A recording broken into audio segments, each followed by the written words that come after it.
I'm happy to announce The Batman is just as good as I hoped it would be. Let's talk about it.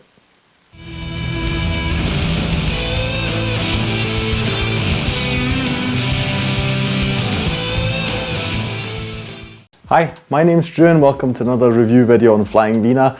Don't worry, I'm not I'm not going to wear that mask for the whole video. I think that would be kind of irritating.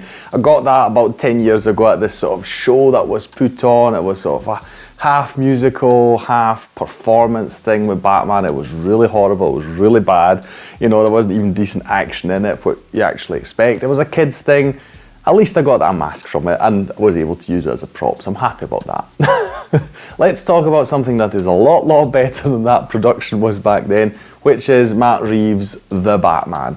So I'm glad it's finally here. I was very excited back when it was announced years ago, and I had only seen the trailer. I wanted to see that just to get a feel for what they were going for. That immediately drew me in. It's probably one of the best trailers I've ever seen in terms of getting me excited for something. So I was really curious to see this vision of Gotham because it did look very fresh. While many people think that's not quite possible, you know, we've seen it before, I do feel this is a very new thing that we got here. Now, I will say, straight off the bat, because one of the big questions was, and it was a question I had before going into this film, I was, hopefully it's good, that's the main thing, you know, I think we all just want to have a good Batman film.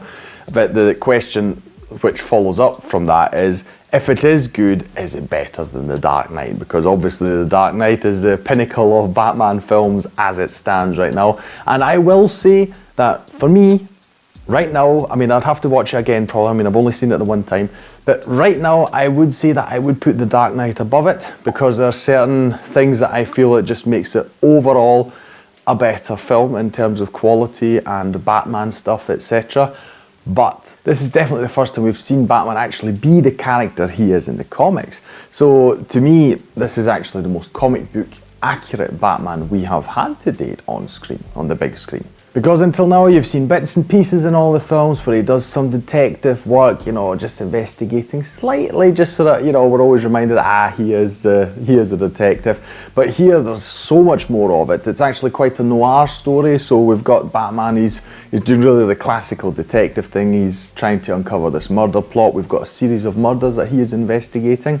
And he's trying to find the killer, of course, and he gradually uncovers this much larger plot and finds out what these killings are actually about. That's not something we've seen a lot of on screen to date, particularly when it comes to this level of detail and how Batman interacts with the police. So we've seen some of that in previous films, particularly the Dark Knight trilogy by Christopher Nolan, but we get a lot more here because, you know, the police, they distrust him, they don't like vigilantes, they feel like they're stepping onto their turf, you know, taking away the police's work and recognition and all these things, and respect, frankly, because the public, you know, they love the vigilantes and all these kind of things. And so we see that the police, they outright even hate him, so they really dislike Batman. The one exception being James Gordon, and here I really need to commend Jeffrey Wright, who plays him in this version of the character, and I feel he's absolutely spot on. He's exactly how we know him from the comics and love him. So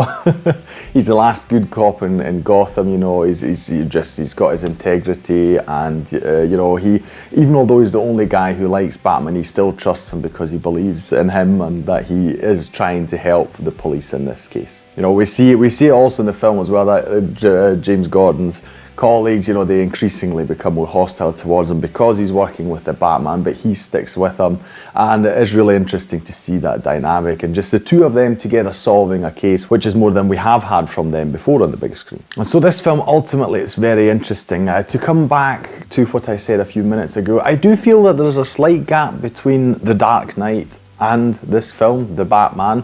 It's just that The Dark Knight, it's overall, I would suspect, just a more appealing film, particularly for general audiences, because this is a very specific story, and I don't think everyone will like it as much, where The Dark Knight is more universal, and I think more people can appreciate why it's so good. Now, one of the main reasons I feel that this doesn't quite hold up as much is that The Dark Knight seems to be a more refined story. The Batman is quite a long film. If you're not prepared for it, by the way, the film is nearly 3 hours long, so it's quite a long sit in the cinemas.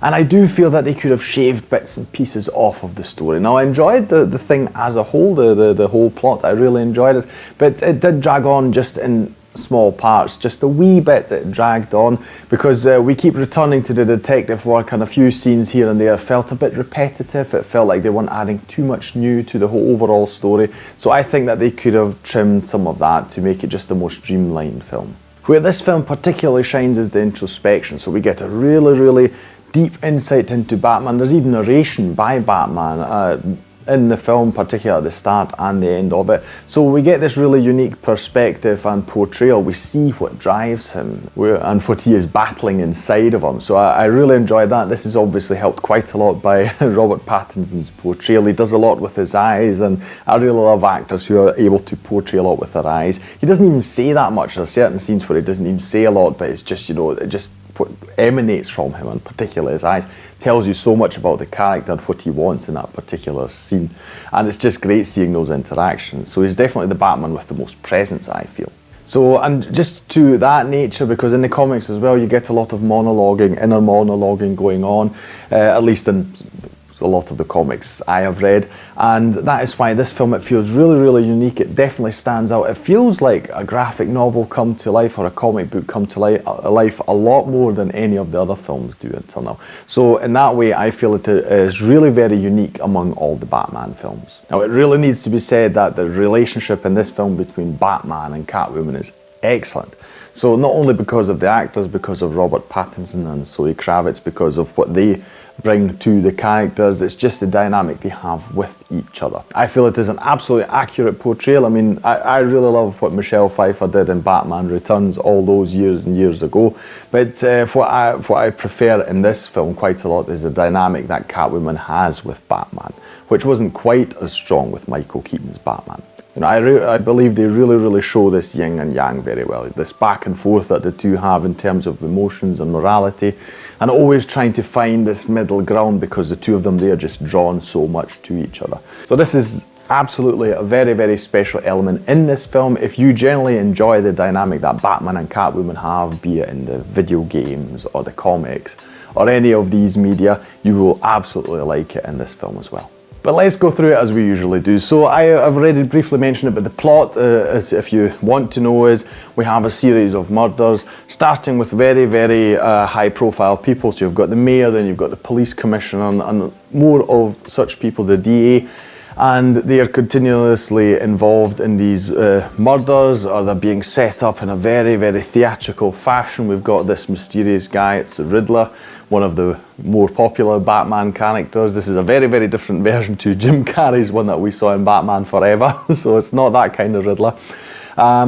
And we're following Batman along, who is rather young. So this is basically, if you're familiar with the year one story, which shows a lot of Batman's beginnings, this is basically year two. So he is already established, so the city knows him, the criminals, they fear him, but he's still rather young, so he's very much in his infancy. And this film deals a lot about what he actually wants to represent. So we've got this very strong message of him being vengeance, and that's driven home quite a lot. And we see how it affects him as well, so how it affects Bruce Wayne, and he asks himself the question, what does he want to be for the city? Which symbol does he want to represent?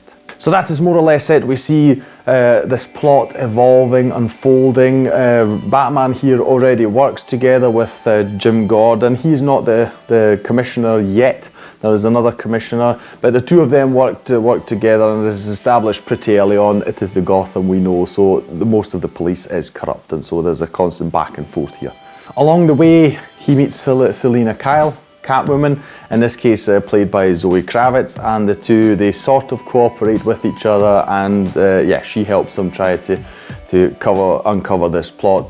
They actually have at least some mutual interests, because she's looking for a friend, and you know, Batman can hopefully help her, and that's how these two go together. I won't say much more than that, really, so how it goes, etc., and what all the tidbits are. The film is 3 hours long, there's a lot that happens in it, so it would be a bit silly to just try and stuff that all in here anyway, but as usual, I don't want to spoil too much. Now, you have to start with the city of Gotham itself. I do feel this is the most Gotham we've ever seen in a city, so it does really feel like this depressing city that is just riddled with corruption.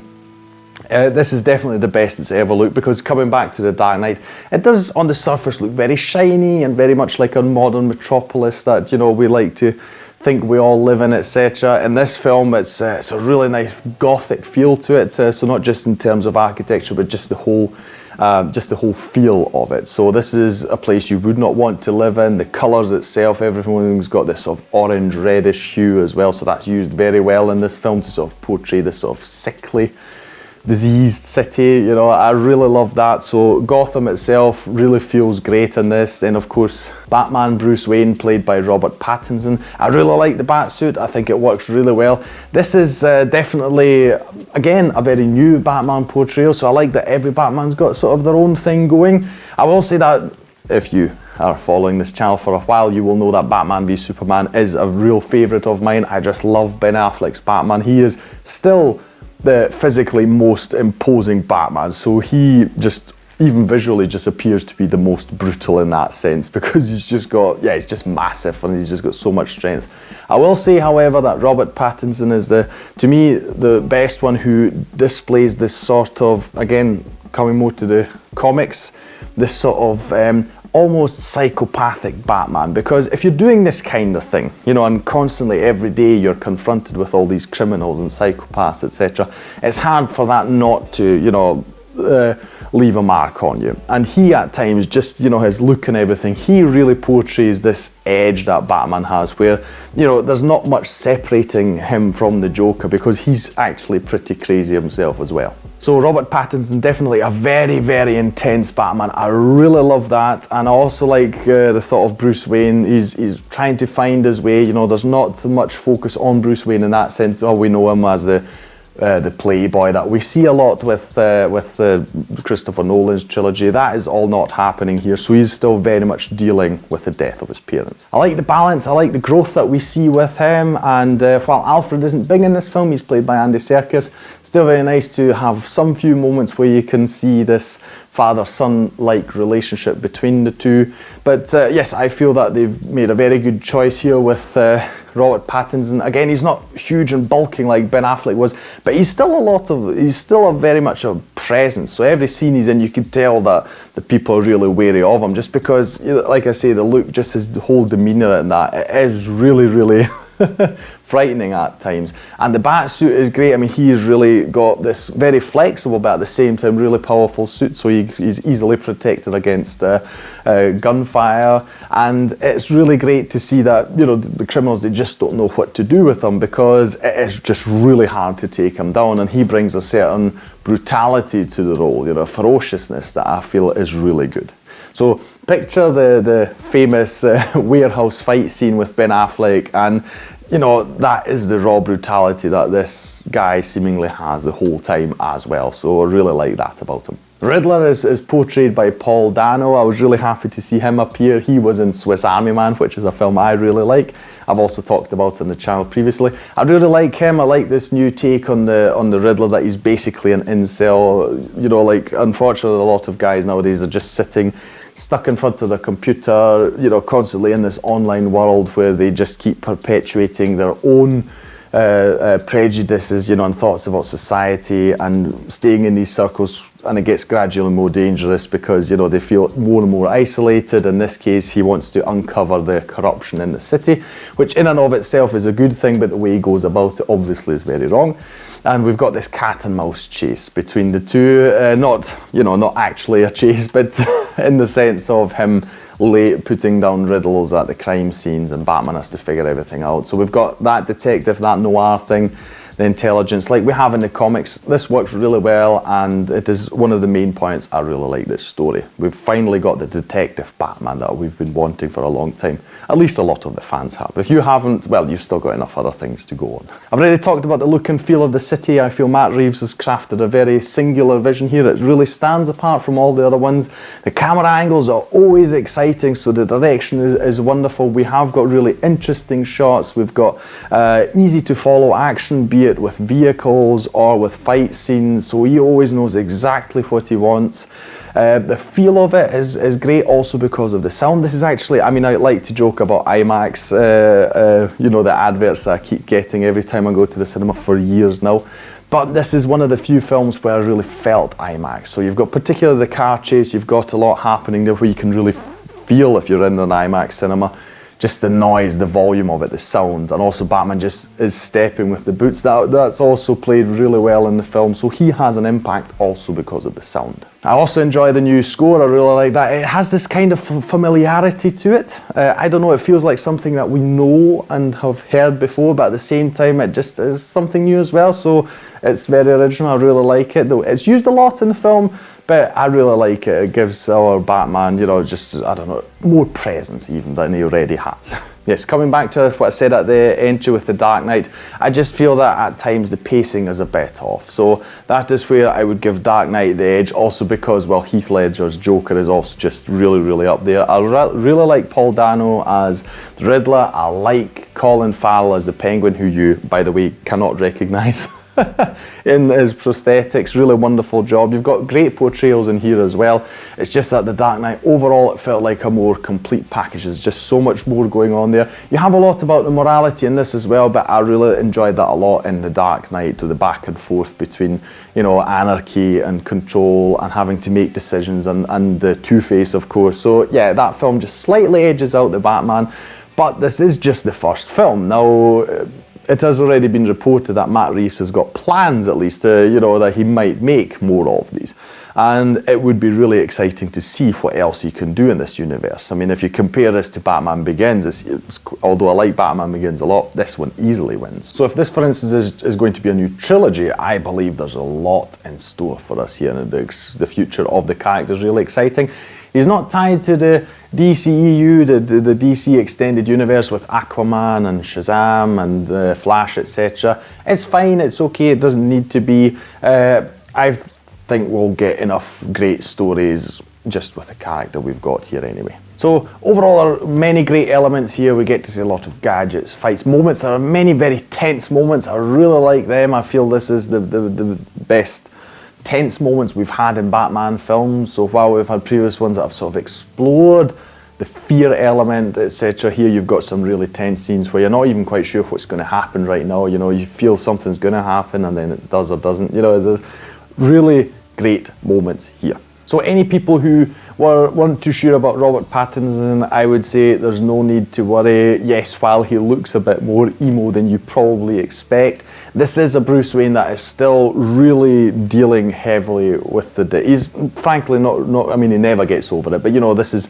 probably the most introverted Bruce Wayne we've ever seen. So he is just still really coping with it, doesn't know how to deal with it, and he just really ignores his public life. He's just focused on Batman because that's seemingly the only thing that gives him meaning. So it is, in that sense, very, very different. Towards the end of the film, we can see him opening up a bit, so I would expect in the next installments, if there are some, we will get to see more of the Bruce Wayne that we typically know, you know, that he uses also for various things as Batman, you know, to get a leg up on various situations. So I would expect there'll be more of that, but I'm really excited to see what's coming. Also, improvements they make on him, you know, with the suit and all sorts. There'll be really great things in store for us. It's a very unique version, like I say. I feel they could have cut the length down a bit. I feel many people will be put off by that and will also think it's too long. That is my main criticism. Apart from that, incredible film, you should go and watch it. That'll be all from me. If you enjoyed this video, please like, share and subscribe. It's the best way to support this channel, and who knows, in a few years time we'll hopefully be talking about the next installment in the Batman series, just to get that right. I'll thank you all for watching, and I look forward to seeing you in the next video on Flying Wiener. Take care, bye.